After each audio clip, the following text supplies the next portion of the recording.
The last of the three eulogists, all of whom were chosen by Mrs. Bush herself, is her son, Jeb.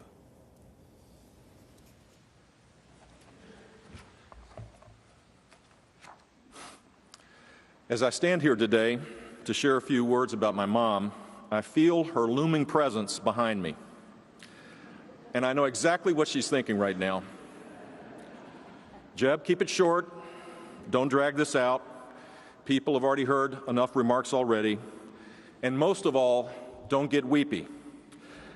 Remember, I've spent decades laughing and living a life with these people, and that is true. Barbara Bush filled our lives with laughter and joy, and in the case of her family, she was our teacher and role model on how to live a life of purpose and meaning.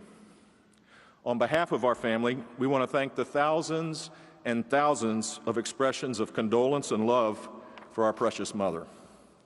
We want to thank Mom's caregivers for their compassionate care in the last months of her life. I want to thank Neil and Maria for their next-door family love of our parents, and thank John and Susan for their eloquent words. Meacham, you might have been a little long, but it was beautiful. We want to thank Russ and Laura for their friendship and pastoral care of our parents. And we want to thank all that are gathered here to celebrate the life of Barbara Bush. Now, it is appropriate to express gratitude because we learned to do that at a very early age. You see, our mom was our first and most important teacher. Sit up. Look people in the eye. Please say please and thank you. Do your homework. Quit whining and stop complaining. Eat your broccoli. Yes, Dad, she said that.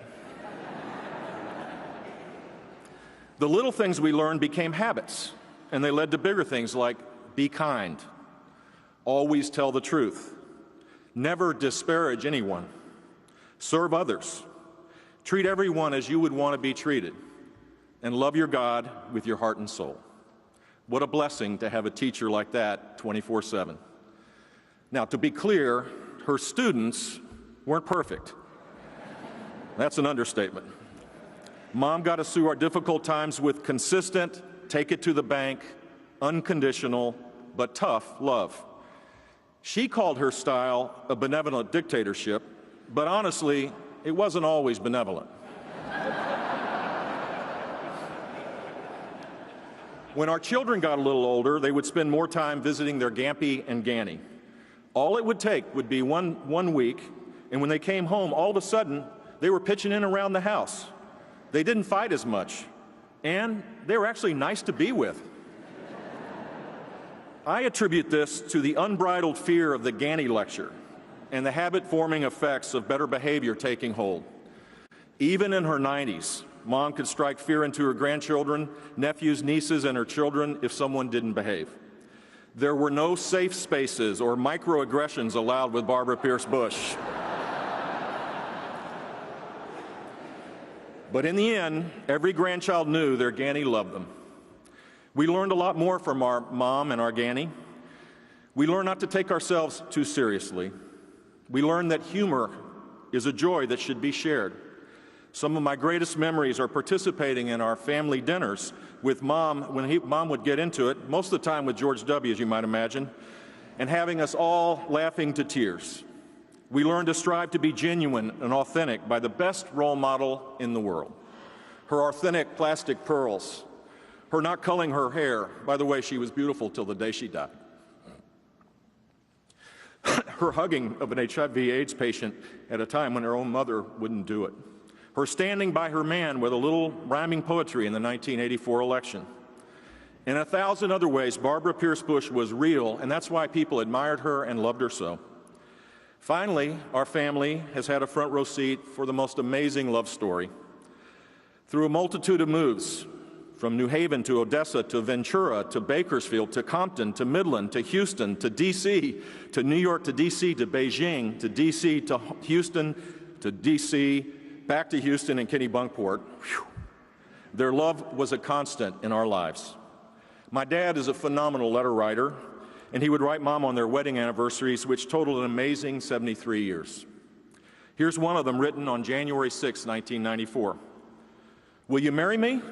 Oops, I forgot we did that 49 years ago. I was very happy on that day in 1945, but I'm even happier today. You have given me joy that few men know. You have made our boys into men by bawling them out and then, right away, by loving them. You've helped Darrell be the sweetest, greatest daughter in the whole wide world. I have climbed perhaps the highest mountain in the world, but even that cannot hold a candle to being Barbara's husband. Mom used to tell me, "Now, George, don't walk ahead." Little did she know I was only trying to keep up with Barbara Pierce from Rye, New York. I love you.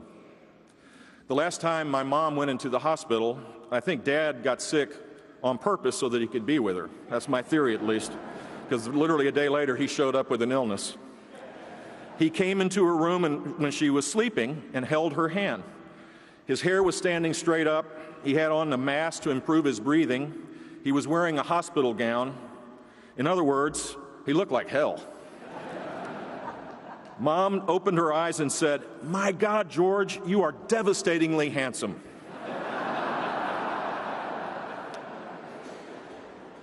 Every nurse, doctor, staffer had to run to the hallway because they all started crying. I hope you can see why we think our mom and our dad are teachers and models for our entire family and for many others. Finally, the last time I was with her, I asked her about dying. Was she ready to go? Was she sad? Without missing a beat, she said, "Jeb, I believe in Jesus and he is my Savior. I don't want to leave your dad, but I know I'll be in a beautiful place." Mom, we look forward to being with you and Robin and all of God's children. We love you.